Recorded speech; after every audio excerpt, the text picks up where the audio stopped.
why the Biden administration is sending home Cuban victims of political persecution while letting in droves of people from around the world, illegals, at the southern border.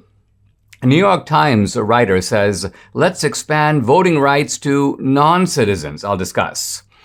Marjorie Taylor Greene joins me to talk about what she saw at the Deplorables Jail. And political artist John McNaughton has a new painting featuring Trump and Candace Owens and guess who? This is the Dinesh D'Souza podcast.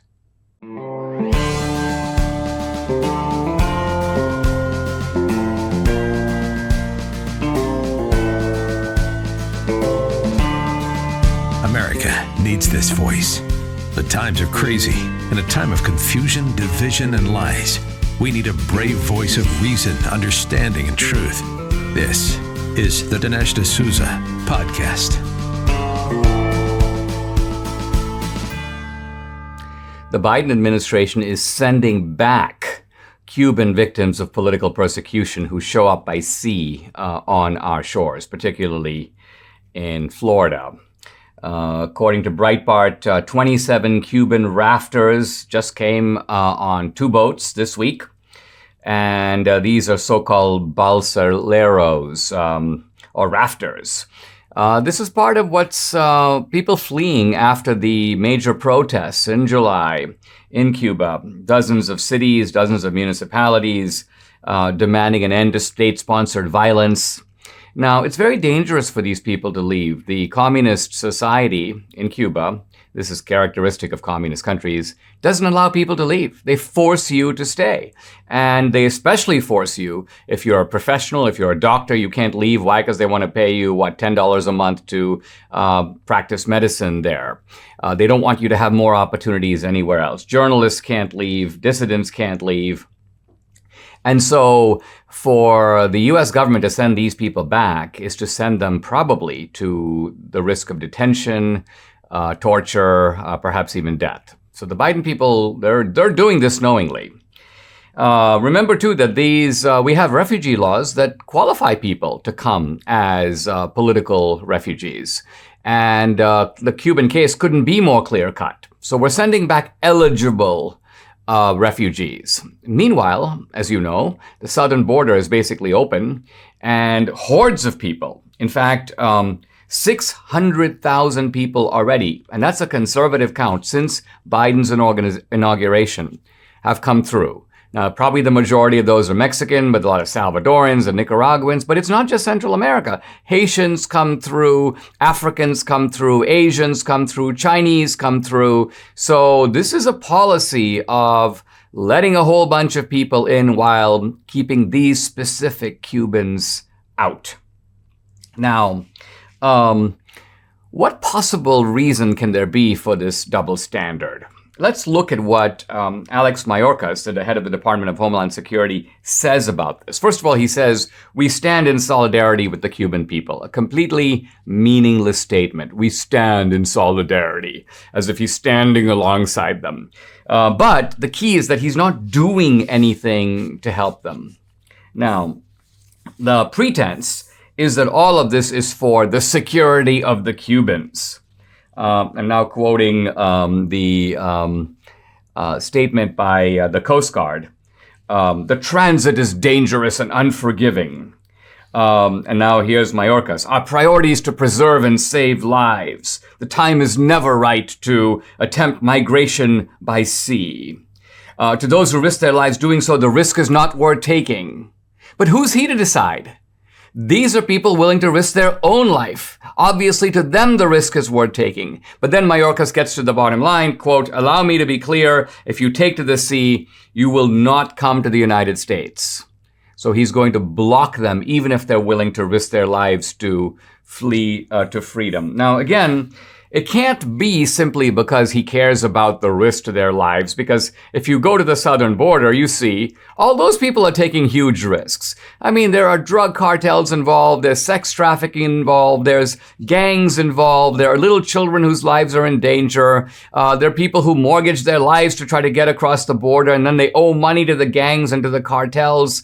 So they're taking tremendous risks. It's not as if Mayorkas has this humanitarian concern. No, he's willing to allow those guys to come through on the southern border while blocking these guys. And the reason has to go deeper than simply a kind of worry about the safety of the Cubans. Now, I think to understand more deeply what's going on, we have to turn to what happened in the Obama years. You might remember that famous photo where Obama went to a baseball game with Raul Castro.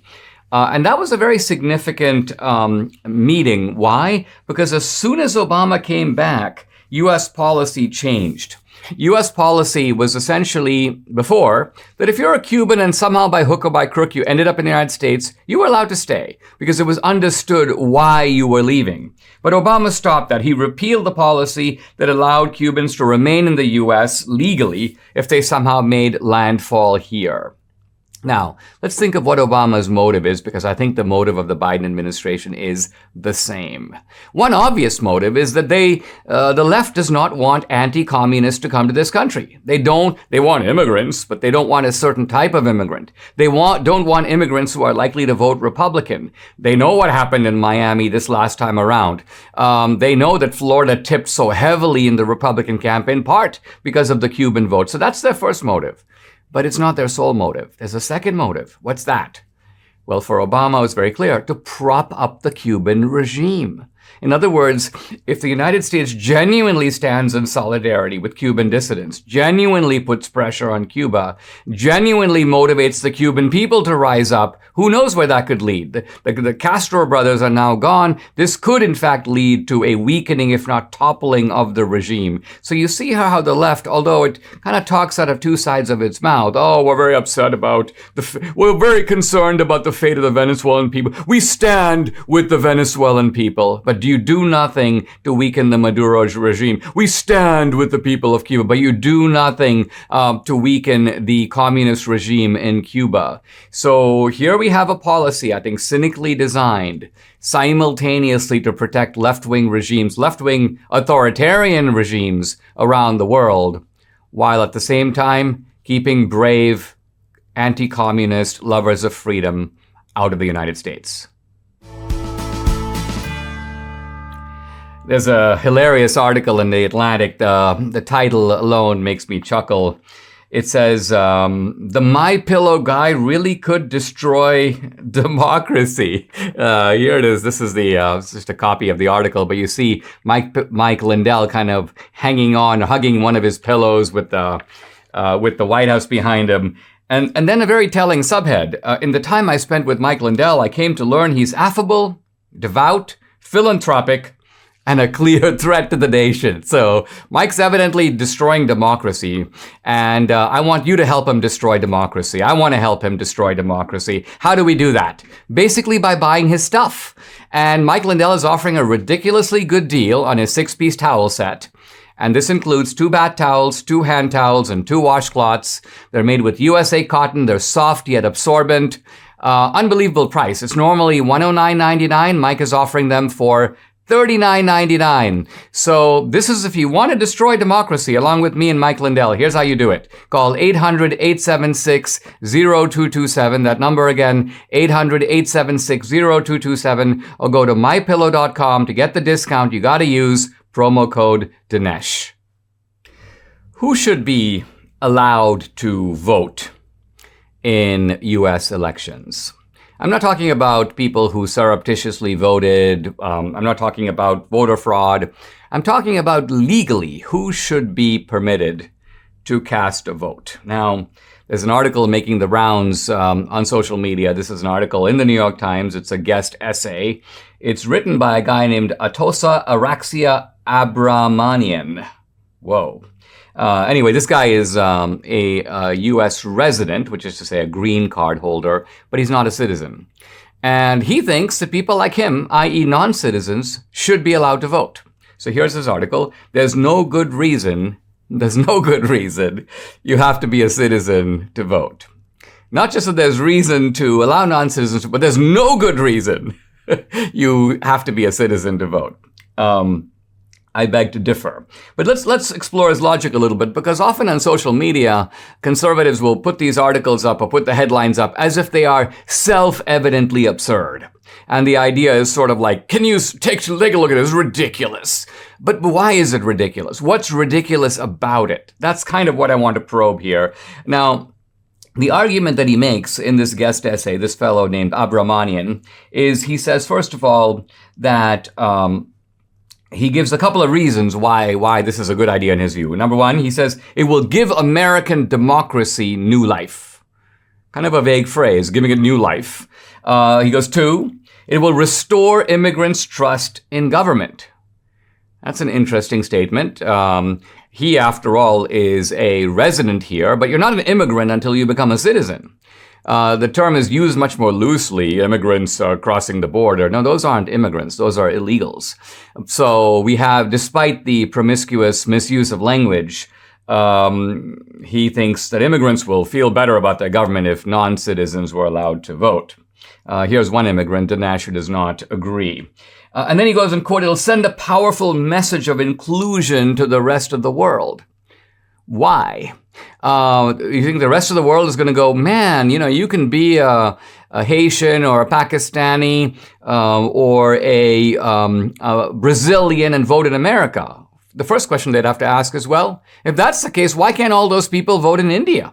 Why can't all those people vote anywhere else in the world? Why is it the case that most other countries limit voting to their own citizens, but here the United States has chosen to go a different route? Why does the world expect America to operate a different sort of democracy than other democracies around the world? No explanation given in the article.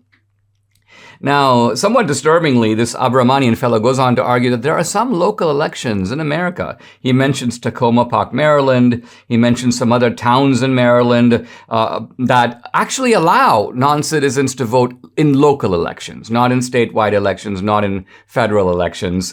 He talks about the cities of Chicago, Washington, and Portland that are considering giving some extension of the franchise, and New York as well, giving what they call immigrant voting rights, even though, again, these aren't really immigrants. Now, there's some kind of built-in assumptions here, and the biggest built-in assumption, this, by the way, is the assumption that always comes out whenever you hear the left and when you hear Democrats talk, is it's better ultimately to expand the franchise. Democracy is better if the people have a more direct and a greater say, if more people can kind of weigh in. And I actually want to push that logic to its conclusion and ask a very simple question. Why do we have representative democracy at all? Why don't the people, all 360 million of us, or at least all the adults, and we can include here citizens and non-citizens, or let's limit it to citizens. Either way, why don't the citizens directly participate in the election process? Why just vote every 2 or 4 years? If they want to decide, let's say, for example, the Green New Deal, why don't you send everybody a link and have them vote? Technology makes this possible. Maybe in the old days it was impractical. Oh, how are we going to get the opinions of 80 million people? But now it's very easy to do that. It'd be very possible to consult the entire electorate on every issue. You want to go to war? Ask the American people. You want to spend money on infrastructure? Ask the American people. But we don't do that. And the Democrats have not even proposed that we consider that, which is direct democracy. Now, all of that, the fact that we don't have direct democracy, raises the logic of why we have representative democracy. And if we just remember that logic or make it more explicit, we can see why this proposal from the New York Times makes absolutely no sense. The whole logic of representative democracy is it's based upon setting a much higher standard for the government than direct democracy. The idea is that the ordinary citizen is not wise enough to make decisions on behalf of the whole country. That the ordinary citizen is only wise enough to choose citizens wiser than himself or herself and entrust them with making decisions in our stead. So the founders believed that you could have a filtering process in which citizens choose representatives who would be wiser than the citizens themselves. Now, they also believe the citizens, though, need to have a certain level of wisdom to be able to make those choices. And this is why the founders believe that the franchise should be limited to people, first of all, to adults, but even the property requirements, the requirement, for example, that you have to own a certain amount of land. Today it's portrayed, this was just elitist, this was just racist. No, it was also intended very clearly to limit the franchise to people who had a stake in the system. In other words, if you were just a freeloader off the system, you wouldn't have any stake in maintaining fiscal responsibility. You're just there, in a sense, as a looter. You're just there to ultimately help yourself to the public trough. Why do you want people like that making decisions about how the trough should be handled? Why not have people who have a direct stake in the fiscal responsibility of the state being the ones who participate? So this was the original logic for representative government.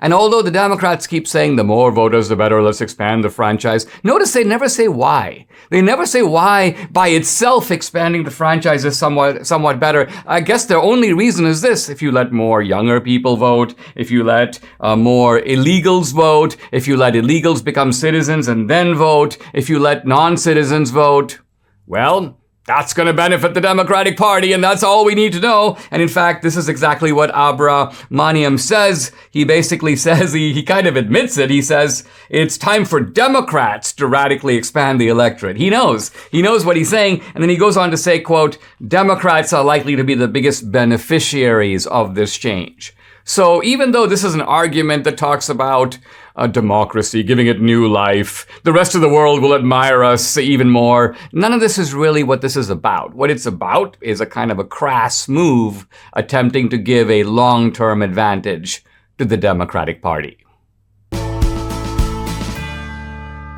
There's no doubt in my mind that Americans' trust in the media is at an all-time low. I mean, when you turn on so-called respected news channels, all you get is state propaganda, shameless virtue signaling, and a blatant disregard of the truth. It's an insult to the intelligence of the American people, which is why my good friends at the Daily Wire are providing an alternative. Now, from the Daily Wire newsroom comes Morning Wire, a morning news podcast that gives you the facts you need to know first. Brought to you by Daily Wire editor-in-chief John Bickley and co-host Georgia Howe, Morning Wire will wake you up with the latest developments in politics, sports, culture, and education, all with a heavy emphasis on the truth. Episodes drop every weekday on Apple Podcasts, Spotify, or wherever you listen, so go subscribe now to hear the trailer. And if you like what you hear, leave a 5-star review if you want to help Daily Wire provide a source Americans can wake up and trust. Each episode will be short with only enough room to fit the facts, so you can be sure your breakfast isn't being served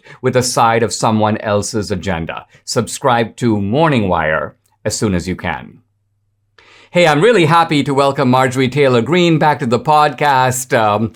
Marjorie, I've been following along with Matt Gaetz and a couple of others. You went to the Deplorables Jail, and apparently you were obstructed, you were blocked. Talk about what you saw, because you texted me and you said it's bad. And I want to know what you were able to see, and then talk a little bit about what happened when you got there. Right. Well, thank you so much. The reason why we went to the jail yesterday, it was actually just yesterday, on Thursday, is the same reason we went to the Department of Justice. We have been sending letters and asking questions, all kinds of questions around January 6th. One of our main questions is, why did Nancy Pelosi refuse to bring the National Guard to protect the Capitol on January 6th? And that is the question everyone is asking. So on Tuesday, we went to the Department of Justice, was completely denied entry. We had let them know we were coming ahead of time. They would not even let us in the lobby. So on Thursday, we went to the federal prison, which is here in Washington, D.C. And as members of Congress, we have oversight over the prison because we vote to fund the prison. We vote and make legislation that completely involves our federal prisons. That's what members of Congress do. Two of the people with us, or several, actually 3, are members of judiciary or oversight committees, which have direct oversight over the federal prisons and the Department of Justice. So we were completely in our purview going there to both locations, Department of Justice and the prison here in Washington, D.C., where the January 6th detainees, some of them are being held. Now, we went because we heard horror stories coming out from family members and attorneys about the treatment of these defendants, the January 6th defendants who have been arrested, they've been charged, and they're waiting for their court date, and some of them are not being allowed out on bail. We've heard stories of solitary confinement. We've heard stories of beatings. We have heard just terrible stories, and we wanted to go there and ask questions about it, and we wanted to basically tour the jail and check the conditions. This is something that we do commonly as members of Congress. Just a couple of weeks ago, I went to a detention facility in California that houses illegal aliens, some of which are waiting for their amnesty claims, and some of them have been charged with committing crimes inside the United States, and they're waiting to be tried in court. Now, so this is a normal thing for us to do. And I can tell you, I'm so proud of the facility that I saw in California. The detention facility for illegal aliens was beautiful. It was immaculate. It was clean. It was well kept.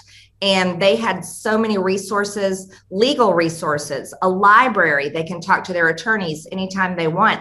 They can go outside 24 hours a day. They have beautiful shower facilities, laundry facilities. They have a gym. They have a full-size basketball court and iPads. They can FaceTime with family and friends pretty much anytime they want. Great food and everything. So we're able to go in as members of Congress and make sure the American tax dollars are being used and spent wisely. So going to the federal prison here in Washington, D.C., we fully expected to go in like we normally do and tour a facility. Well, when we went into the door, we were met with a completely different environment. The lobby was filthy dirty. It was disorganized. It was not well kept. It didn't look anything like the very nice detention facility that I saw for illegal aliens just out in California a few weeks ago. But it was the attitude of the people that worked there that was even more concerning. They were defiant, they were arrogant, and they were obstinate. And what the woman told me when I walked in, and I walked right up to her and I was like, hi, introduced myself.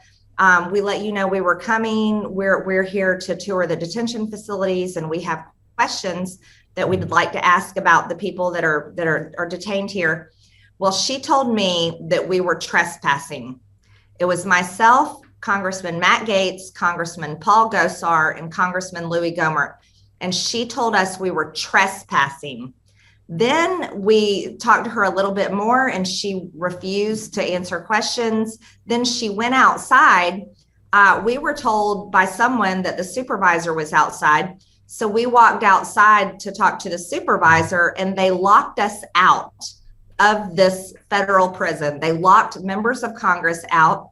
We had a few members of the press with us, which, as you know, freedom of press is very important. They were completely denied being able to go in and show the public what's happening there as well. And so that was our experience here in Washington, D.C., while we were trying to find out information on the detainees for January 6th. I mean, Marjorie, there's a lot of attention focused right now on Cuba and on the fact that in Cuba you have political prisoners, you have people in detention centers. It's a one-party state. There's really no oversight at all. Debbie tells me the same thing goes on in Venezuela. They'll announce, we're going to have a bond hearing for this guy, but who knows if the bond hearing will even take place. So ultimately, it's a very arbitrary system. Now, we always like to think that the United States is different, and we have even Republicans rallying to we stand with the people of Cuba. But aren't we seeing some alarming signs that some of these authoritarian habits seem to be imported into the United States, and it's with the consent and the wink-wink complicity of the Biden administration? Is that an overstatement, or am I simply describing what's going on? Dinesh, you're hitting the nail on the head. It's almost an understatement. I would say, of course, I'll tell you my belief. I support the people of Cuba in overthrowing their communist dictatorship. but I am very much more focused on the American people that I feel that I serve. And we're having a communist dictatorship right here in Washington, D.C. No, you're absolutely right. This is a country where people are being canceled. And I never thought we would see this before. I'm sure you feel the same way. We're seeing the same type of behavior out of the current administration and the Democrat members of Congress that we see directly out of communist China, communist Cuba, and other communist countries where they don't care about certain portions of their society. They will cancel their voices, cancel their beliefs. And if they really don't like them, they will just make them disappear. And that is what they're trying to do with these January 6th defendants by completely just not allowing even members of Congress to go in and provide oversight on a federal prison. Let me just ask you one more thing, Marjorie, and that is you've been in a little bit of a skirmish with Nancy Pelosi on the mask issue, and I noticed somewhat comically you call her Senator, Congresswoman Maskhole. Is that your name for her? I call her Speaker Maskhole. Speaker Maskhole. Yes. I like it. It gets my mind to put all kinds of words together. But anyway, you found out something very interesting about Pelosi, at least a report about it. Tell us what the latest is about Pelosi on the mask front. Well, the word coming from Dem staffers is that Nancy Pelosi has a few members of her own staff that have just tested positive for COVID. But she has told them that they can keep coming into the office right here in the Capitol and they can keep working even though they are COVID positive. Now, I want to tell you why we are all so outraged by that is because on Thursday, just yesterday, she went ahead and put out a statement and she advised and actually she ordered Capitol Police to arrest any staff member or visitor into the Capitol that is not wearing a mask. Arrest them, which is so extreme. It's unbelievable. And then she said members of Congress will have to be turned in and they can't arrest us because we're members of Congress, but we get turned in if we aren't wearing a mask. And so this is just an unbelievable abuse of power coming from Speaker Maskhole, Speaker Pelosi, and such a hypocrisy coming out of her as the queen of the House of Hypocrites, that she has members of her own staff that are COVID positive and she has them coming in, going to work. And so, I've sued Nancy Pelosi. I'm suing her right now. We filed a federal lawsuit. That was Thomas Massey, Ralph Norman, and I. We are suing her because we went through an ethics hearing where our paychecks have been fined. We've been fined. And she can't do that. It's a violation of the 27th Amendment. It's also discrimination in the workplace. And we don't work for Nancy Pelosi. We work for the people of our district that voted for us to represent them here in Congress. And so Nancy Pelosi is abusing power like never before. And it goes right along with what we're talking about with communist countries. Great thing about you, Marjorie, is you're fighting on all fronts. Keep it up. And thanks so much for coming on the podcast. Thank you, Dinesh. I'll see you soon. Legacy Box is a super simple mail-in service to have all your videotapes, camcorder tapes, film reels, and pictures digitally preserved on a thumb drive, DVD, or the cloud. Debbie and I have had a great experience with Legacy Box, digitizing our old photos and cassette and video recordings. Debbie cried when she saw my stepson's ultrasound that Legacy Box helped digitize after years of not being able to see it. He's now 26, and she made everybody cry of laughter when she posted her big 1980s hair on social media. These are the kind of priceless experiences that Legacy Box helps us preserve. We are collecting more photos to send off to them. Now, everything is digitized by hand at their secure 8-acre digitizing campus. They use premier scanners and playback decks to ensure each memory is mastered to the highest quality. Plus, they keep you up to date with regular email updates throughout the digitizing process. Legacy Box is the world's largest digitizer digitizer of home movies and photos and has helped over 850,000 families digitally preserve their past. Get started future-proofing your memories today so you can gather the family and begin the trip down memory lane. Go to legacybox.com/Dinesh to get an incredible 40% off your first order. Buy today to take advantage of this exclusive offer. You can send in whenever you're ready. Go to legacybox.com/Dinesh and save 40%. A handful of Republicans, led by Senator Rob Portman of Ohio, but I include in this group Romney, Murkowski, Richard Burr, Susan Collins. This is part of the bipartisan infrastructure group. And it is complemented on the Democratic side by some, well, you'd have to say somewhat centrist Democrats. Manchin is on there. Kristen Sinema's on there. Mark Kelly, the other Arizona senator. Mark Warner, Virginia. This is not the left wing of the Democratic Party. Now, interestingly, the fact that you've got this group, and I'm going to kind of show it to you here because it is, it's a sea of white faces. And this is what provokes AOC to go, she says that bipartisanship, quote, is quote, just as defined by people who people in power agree to exclude than include. She's implying that, hey, we don't have any blacks or Latinos in the group, probably because Latinas like her are to the far left. You can't exactly put them on a bipartisan commission. The bipartisanship would break down immediately. And Cori Bush, also part of the same gang. Is this the bipartisan infrastructure group or the audience at a Kid Rock concert? So the implication here is that this is just a bunch of old white people making these decisions. So there's some scorn on the left that's being directed at this group, and this is probably why. It's because the bipartisan group is pushing for a $550 billion infrastructure plan. That's a lot of money, but it's a far cry from the vastly greater amounts, including a $3.5 trillion plan, originally labeled the infrastructure plan. It's not, the larger one is not an infrastructure plan. It's a child care, it's a paid leave, it's a public education, it's a Green New Deal, it's a climate change. It's got kind of the whole kitchen sink thrown into it. I do not think that is going to pass, and it's certainly not going to pass in its current form.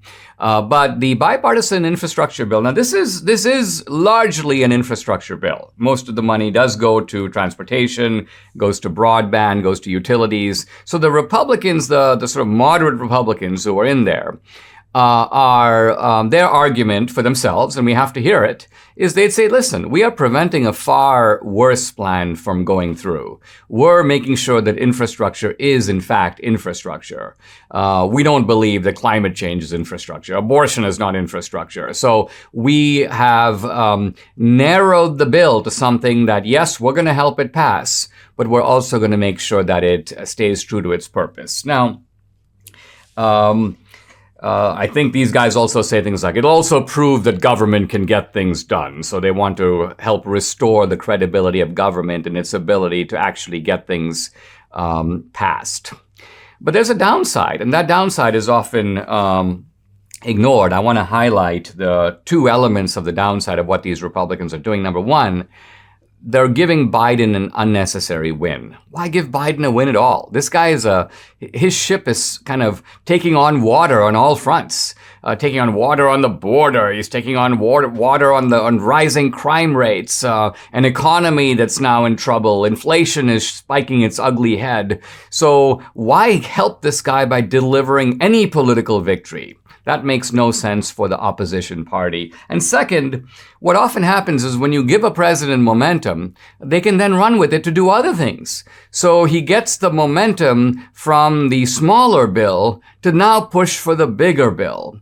And of course, the Democrats recognize they're not going to get 10 Republican votes in the Senate for the bigger bill. They're hoping to finagle a way to get maybe Manchin on board, Sinema on board, and pass basically a Democratic bill, a 51 to 49, or a 51 to 50, I should say, with Kamala Harris breaking the tie for the larger big spend program that they have in mind, a kind of giveaway to all their constituencies. So in my view, on balance, although I can understand why the moderate Republicans are trying to do what they're doing, this is a strategic and a tactical mistake, not just because it's helping Biden, but because it may lead to ultimately to a bigger, uglier, even more irresponsible infrastructure bill. On July 4th, 1776, we declared our independence from taxation from a government an ocean away. Today, our government is the one imposing oppressive taxes while at the same time sending our wealth overseas and driving the value of the dollar into the ground through reckless spending. This is the time to declare your independence for your savings, cut your ties to the US dollar, and invest in gold and silver with Birch Gold Group. Now, if you haven't reached out to Birch Gold to diversify part of your IRA or 401k into a precious metals IRA, do it today. Text Dinesh to 484848. You'll get a free information kit on protecting your savings with gold. I buy my gold from Birch Gold. They have an A+ rating with the Better Business Bureau, countless 5-star reviews, and over 10,000 happy customers. Talk to them, have them help you safeguard your investments. Text Dinesh to 484848 to claim your free information kit and to speak with a precious metals expert on holding gold and silver in a tax-sheltered account. Again, text Dinesh to 484848. The Supreme Court this fall, most likely in October, will take up an important Mississippi abortion case. This is a case in which the state of Mississippi has passed a law largely outlawing abortion after 15 weeks. It's outlawed in every case. There are exceptions, but the exceptions are very rare. Prior to that, abortion is largely allowed.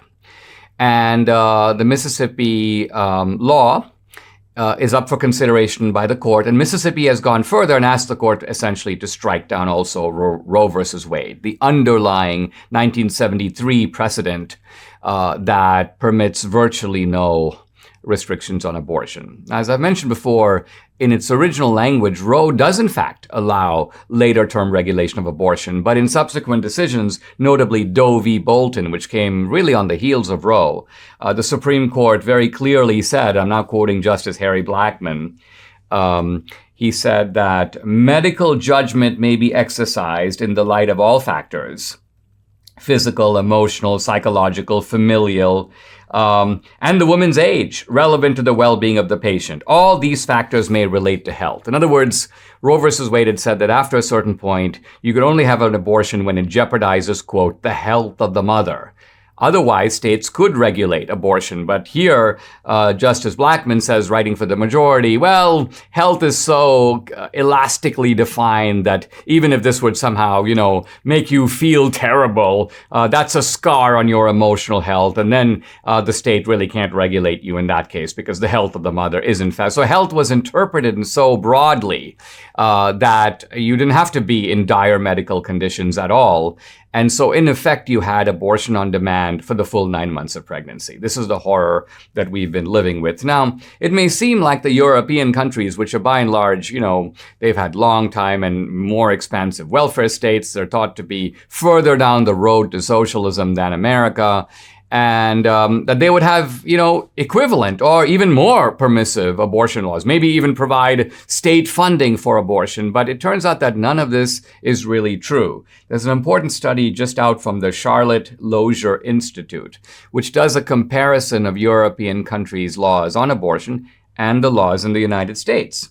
So in contrast with America's sort of abortion on demand, which by the way makes us we have some of the most radical pro-abortion laws in the world. You have to go to third world countries that allow this kind of thing, and only a handful of them do, to find a legitimate comparison. But the European countries aren't like this. 47 out of 50 European countries limit elective abortion. Elective abortion means abortion for any reason after 15 weeks. So wow, basically the European laws are in line with the Mississippi law. The European laws already do what Mississippi would want to do. Now it says, while the majority of European countries limit elective abortions to 12 weeks, so not even 15. It's only 12 weeks that you can have an abortion basically without giving a reason. 5 countries limit it to 14 weeks. 8 countries don't allow elective abortions at all. which means not that they don't allow abortions, but they don't allow abortions just for any reason. You can't just walk in and get one. And so we see here that these European countries are, by the way, also in line with American public opinion. American public opinion has always, and this is going all the way back to Roe, favored some restrictions on abortion. The level of restriction obviously depends on the state, depends on how conservative. Is it a red state? Is it a blue state? But there's only a small minority of Americans who want to have abortion on demand for any reason for the whole 9 months. But that is the position of Planned Parenthood. The Democratic position is even further. They want to provide taxpayer money for abortion. So to force people who find abortion morally objectionable to pay for other people's abortions. I mean, it's hard to think of something that's more offensive than that. So if we want to be progressive, we want to be in line with Europe, we should recognize that the Europeans, even the Europeans, don't take the same fanatical view that abortion is some kind of absolute right, some kind of virtual political sacrament. But that is, alas, the view, not always, but it is now, the view of the Democratic Party. How would I describe the kind of person that takes balance of nature? Well, in one word, investor. An investor understands that we do small things today in order to reap big rewards tomorrow. That's the key mindset of one who takes balance of nature. I know that by putting all those vital nutrients into my body, literal building blocks sourced from 31 fruits and veggies every day, I'm giving my body the best chance at fighting off sickness and enjoying my optimal health for years to come.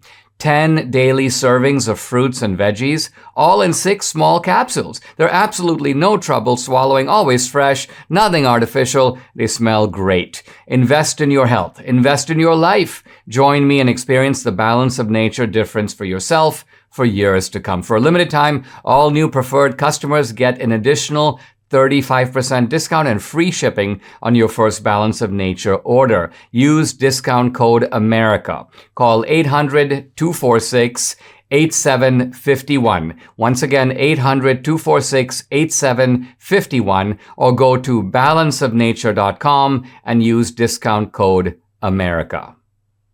I'm really happy to welcome political artist John McNaughton. John, thanks for joining me. Let me start by asking you, we're going to talk about a specific work of art that you did. We just got it yesterday. We're excited to actually show it to the audience. But before we do that, let me start by asking you, how did you become a painter? And tell us a little bit about your story.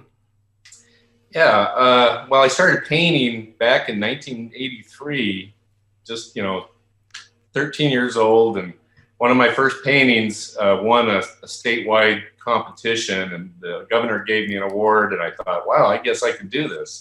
So I've been doing it ever since. That is awesome. Well, I describe you, would it be wrong to call you a patriotic or a conservative painter, in that you tend to pick themes that resonate with Americana, that are designed to inspire? Say a word about your choice of topics. Yeah, that's exactly how I describe it. I consider myself an American artist first, a patriotic artist, one of the few conservative artists that are out there, and which is kind of a strange thing that's how it is in the art world. But ever since I can remember, I feel like I've been butting heads with the art world, because you have to fit a certain mold, and I've always kind of rebelled against that, and so. It's just kind of how things have worked out. I never didn't plan it as a career move. It just, as an artist, you just express who you are, and this is what I do. Why is it the case? It seems like artists typically, and this goes back to the early 20th century. I think of places like Greenwich Village or San Francisco, the left bank of Paris. You've got these sort of bohemian artists who see themselves as rebels against society, at least against traditional values. They like to sort of push the envelope. They sometimes like to shock the mores and maybe morals of society. You don't seem to attempt to do any of this. this. So it appears like you have a different conception of art than they do. What is it that what are the feelings and ideas that you're trying to cultivate in people's heads as they see your art? What do you want them to feel? That's a good question. The thing that caught my interest, what you just said, is you talked about how, artists are trying to break the mold and such. I always felt like that when I was going to art school. I was the only one that was doing something different. And all my art professors were angry at me and frustrated that I wouldn't do what they were telling me. So it's like, we went from the, 50s to the 70s, this art rebellion where everyone, was breaking away from tradition. And now it's like things have taken the opposite swing. And to be a conservative artist puts you in that same position where you're having to break away and be different. And I'm constantly butting heads with art critics. I'm flattered every time they even mention me because, I'm getting under their skin is what's happening, And so today my purpose, what I'm trying to do is just paint things that I feel represent our time in history as a conservative artist. That's what we're supposed to do, is reflect society. And there's nobody that's reflecting the conservative view of America, which is basically half of the country. So, it's funny how it's such a rare niche to be in. We want to focus on the latest painting you sent us, and I had to chuckle. I'm honored, and I was also amused. Here's Debbie's playing my Van of White here, and this is the latest painting. It's but quite apart from the fact, obviously, I'm thrilled to be. This is me. This is Candace Owens, right? Yes. And this is Trump, and there's the American flag and the troops behind us. Here's Joe Biden, and he's down for the count, and he's looking Sleepy Joe. He's looking very sleepy and very lost. Now, talk to us about just the process of creating this. Well, first of all, how did you decide to choose me and Candace to be alongside Trump? And then second of all, is this a painting that's based on a classic painting? Yes, it's based on a classic painting by an artist named Archibald Willard. It was done in 1876, and it was called The Spirit of 76, 100 years after the Declaration of Independence. And so there's this classic, iconic American painting. And I felt like, now would be a good time to kind of redo this painting in a modern sense, because we're gearing up for 2024, hopefully. And so I called the painting The Spirit of 2024. And as I was thinking of who should I put in the roles of these different people, I've painted a lot of different conservative people that have a strong voice. And I'm thinking, who could I put in here? And I thought, Candace Owens, she's pretty smart. She's always been a straight shooter. Recently, she had a kind of a funny altercation when she interviewed Trump, and she said that she'd be willing to be his running mate. You remember that? And I so do. I do remember that. Her before. And then I thought, who would be the perfect one to kind of balance this painting? And when I thought of you and her and Trump together, I had to chuckle. It was just like the perfect mix. So, and I knew it would drive the liberals crazy. So I knew I had to do it. Awesome. Now let's close out by telling people, can people actually buy prints of this painting? Can they buy the painting? Oh yeah. And they're selling fast. It's going to sell out soon, I think. It's okay. On my website. But all right. So let's tell people. So your website is johnmcnaughton.com, but Jon is Jon, johnmcnaughton.com. Right. And guys, check out John's work. I think you'll see as you look at it closely, it's high quality stuff. It's very creative. John also has a great video on his website where he describes his creative process in doing this particular painting. Yes. And John, listen, we need a lot more people like you. In my opinion, we need political artists and musicians and stand-up comedians. We need to create our own, you may almost call it alternative universe, where we don't have to be subjected to the drumbeat and the censorship and the intimidation of the left. I guess we can coexist with them, but we do it by creating our own world and living in it. Absolutely. Thanks for joining me, John. Thank you.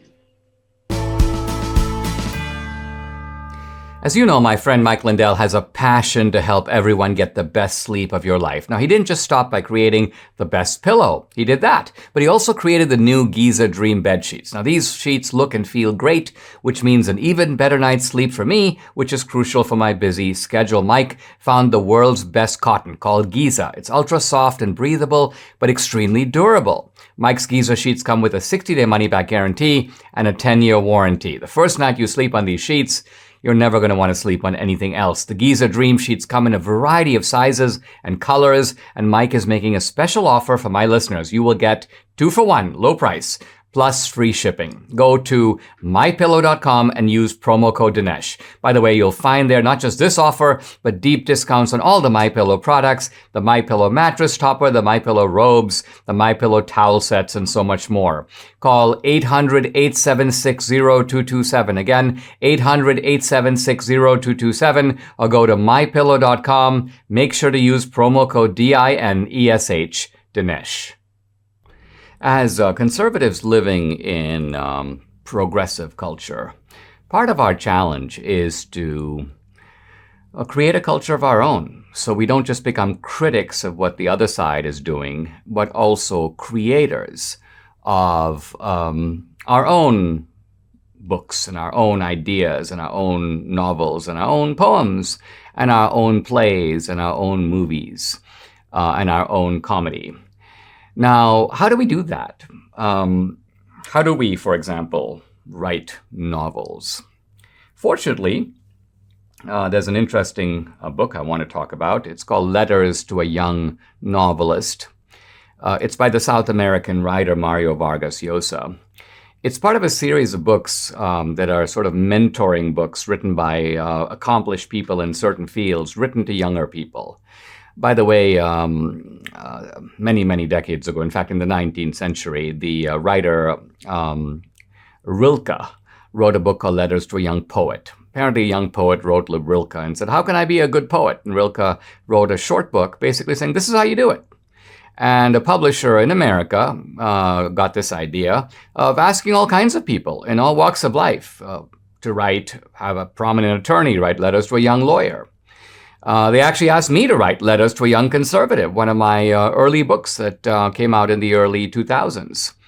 And they had, I believe, Christopher Hitchens write Letters to a Young Contrarian. And, well, here's Mario Vargas Llosa, the eminent writer, Letters to a Young Novelist. And he talks about why people write novels at all. Who's the kind of person who writes a novel? And he goes, well, it's the kind of person who has a very vivid imagination, someone who's always sort of inventing things and creating things. But he goes, but why? Why would you want to invent characters and make up situations? After all, you live in a real world. Why don't you just content yourself with that?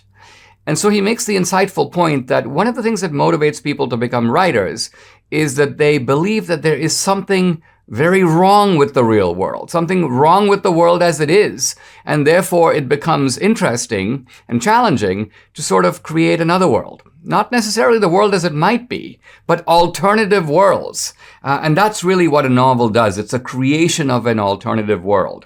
Vargas Llosa makes a very interesting point. He says, fiction is a lie because none of those people really exist. But he goes, it is a lie covering up a deep truth. He goes, it's the opposite of history, because history is kind of, this is what happened. Fiction is, this is what didn't happen, but I want you to read it anyway. And of course, the interesting question is, why would someone want to do that?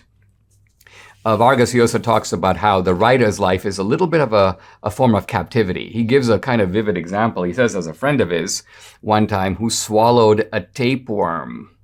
This guy hangs out with interesting people, but he says in the early 60s in Paris, a friend of mine, Jose Maria, swallowed the tapeworm. And apparently the tapeworm kind of sets itself up inside your body. You can't really expel it. It colonizes your body. And then I'm now quoting this Spanish writer, the fellow who swallowed the tapeworm. He's talking to Mario Vargas Llosa. He goes, yeah, me and the tapeworm, we do many things together. We go to theaters, exhibitions, bookstores. We spend hours discussing politics, books, films. And he says, and you might think I do these things for the reason you do, because I enjoy them, but you're wrong. I do them all for the tapeworm. That's how it seems to me. My whole life is no longer lived for my sake, but for the sake of what I carry inside me. And basically, Mario Vargas Llosa is saying that when you write a novel, your novel is the tapeworm. It's going to kind of consume you. It's going to take you over.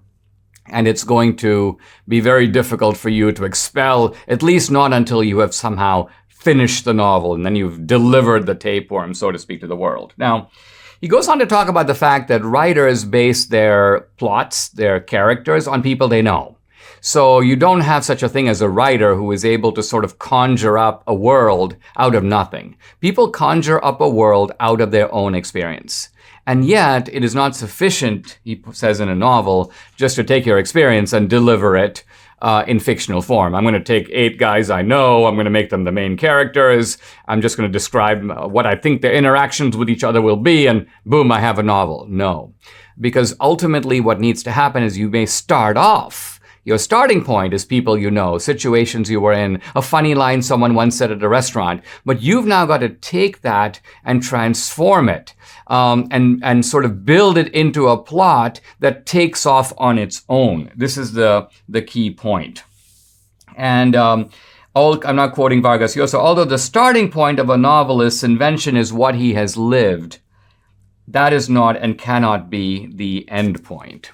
So what is the end point in that case? And the end point, says Vargas Llosa, is to create an alternative world, ideally a distinctive world.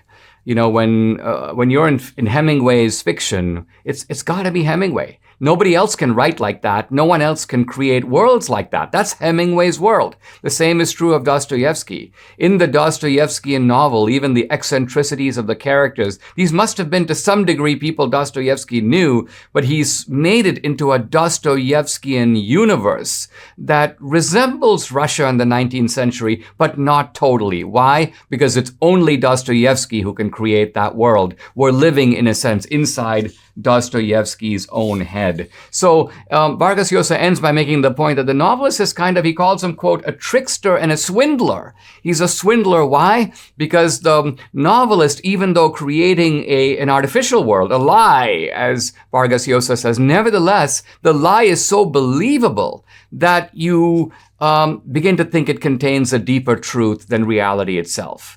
You're able to finish a novel like Crime and Punishment, and you feel you have more insight into the human condition having read that than having lived, let's say, 10 years and talked to Tom, Dick, and Harry and explored all their experiences. So real life is not as, quote, real as the novel. The novel, in a sense, and this is what Vargas Llosa calls the novel's, quote, power of persuasion. It is the power to persuade you to sort of enter my world, become part of it, and see in it, even through its fictional characters, a completely internally coherent, plausible world, one that is able to deliver, at least by its conclusion, more truth than one can get from life itself. Subscribe to the Dinesh D'Souza podcast on Apple, Google, and Spotify, or watch on Rumble, YouTube, and SalemNow.com.